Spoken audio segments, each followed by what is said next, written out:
اللهم صل وسلم وبارك عليه وعلى آله. Bismillahirrahmanirrahim. Assalamualaikum warahmatullahi wabarakatuh. Bertemu lagi kita dalam membincangkan isu-isu semasa pada bulan Ramadan ini. Kita nak bincangkan satu topik iaitu qada solat. Jadi saya selalu kalau masuk bulan Ramadan akan banyak soalan tentang boleh tak solat tarawih sedangkan ada qada lagi. Maknanya hutang solat tu belum selesai lagi. Ada yang tanya boleh tak nak qada solat bersama dengan imam yang solat tarawih. Jadi kita akan bincangkan satu-satu.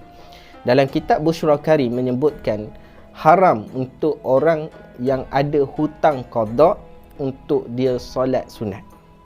Maksudnya ketika mana dia ada hutang, maknanya dia kalau dia tinggal solat 10 tahun, dia tinggal solat 5 tahun, maka dia ada hutang. Dia belum selesaikan hutang ni, maka ulama menghukumkan sebagai haram mengerjakan solat. Kerana apa? Kerana meninggalkan yang wajib untuk melaksanakan yang sunat. Ketika mana orang itu meninggalkan yang wajib untuk melaksanakan yang sunat, bukan solat itu tidak sah, tetapi haram. Maka sebab itu para ulama kita, terutama mazhab Syafi'i, tidak menganjurkan untuk orang yang ada qada dia melaksanakan ibadah sunat. Maka sebab itu cara penyelesaian dia adalah apabila ada solat tarawih berjemaah, kita ada hutang, maka kita pergi ke solat tarawih, kita solat qada. Maka caranya boleh kita ikut imam. Imam solat 2 rakaat tarawih, maka kita qada subuh 2 rakaat, selesai dengan imam, settle. Yang isu lagi adalah solat yang 3 rakaat ataupun 4 rakaat. Solat yang 3 rakaat, contoh qada maghrib ataupun 4 rakaat, maka kita nak ikut imam. Imam solat 2 rakaat, kita nak buat 4. So kita ikut imam, tak ada masalah. Kita niat sahaja aku solat qada zuhur 4 rakaat, ataupun sahaja aku solat fardu zuhur 4 rakaat qada kerana Allah Ta'ala. Apa-apa bentuk niat yang dibenarkan oleh syarak lah.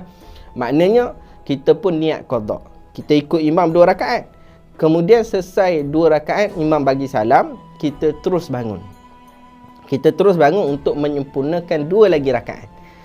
Di sini ada 2 kaedah. Satu adalah apabila imam itu bangun, kita ada 2 pilihan. Sama ada kita nak menyelesaikan 2 rakaat ini sendiri, ataupun ketika imam masuk ke rakaat yang baru, kita pada rakaat ketiga ini, kita niat balik untuk menjadi makmum kepada imam.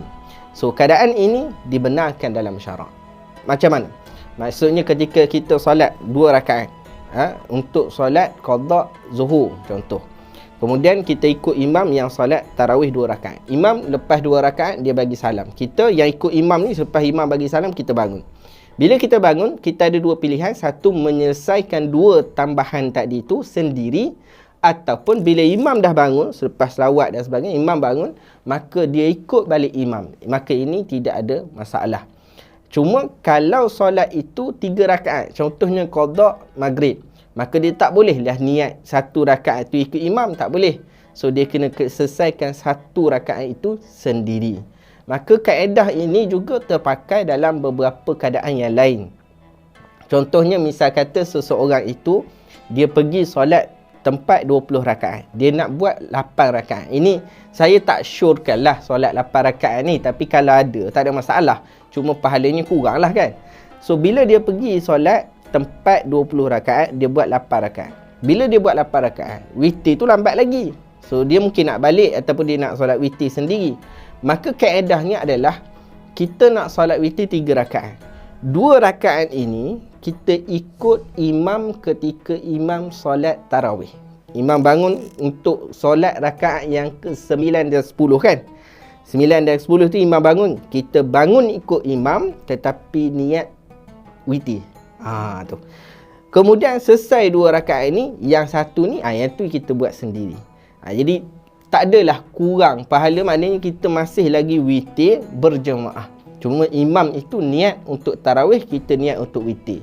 Dalam keadaan berbeza niat imam dan makmum ini tak ada masalah. Para ulama membenarkannya. Maka sebab itu saya selalu pesan supaya sentiasa utamakan solat berjemaah, satu. Yang kedua, pada bulan Ramadan ni ada solat tarawih sampai 20 rakaat. Kita ikut, kalau yang ada qada, ikut bersama dengan niat qada. Maka dengan cara ini insya-Allah cepat sikit habis qada kita, maka barulah kita boleh buat ibadah sunat yang lain.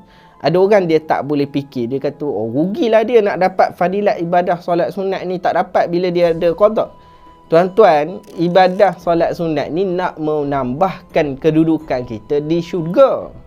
Tapi kalau kita ada hutang, dan hutang itu wajib kita selesaikan. Nah, hadis Nabi SAW menyebutkan, fadainullah ahaqqu an yuqda. Hutang dengan Allah lebih berhak untuk ditunaikan. Maka disebabkan itu, utamakan membayar hutang dulu. Sebab kita risau banyak ibadah sunat kita buat, tapi qada tak selesai. Maka sebab yang fardu ni tak selesai, boleh jadi Allah Ta'ala akan masukkan dalam neraka. Boleh jadi. Maka sebab itu kita utamakan yang wajib, yang fardu, yang hutang ini, kemudian barulah kita buat ibadah sunat yang lain. Jadi saya rasa setakat itu dahulu. Kalau ada soalan boleh tanya di ruang komen. Kita akan jawab pada sesi akan datang insya-Allah. Biar berilmu, jangan keliru.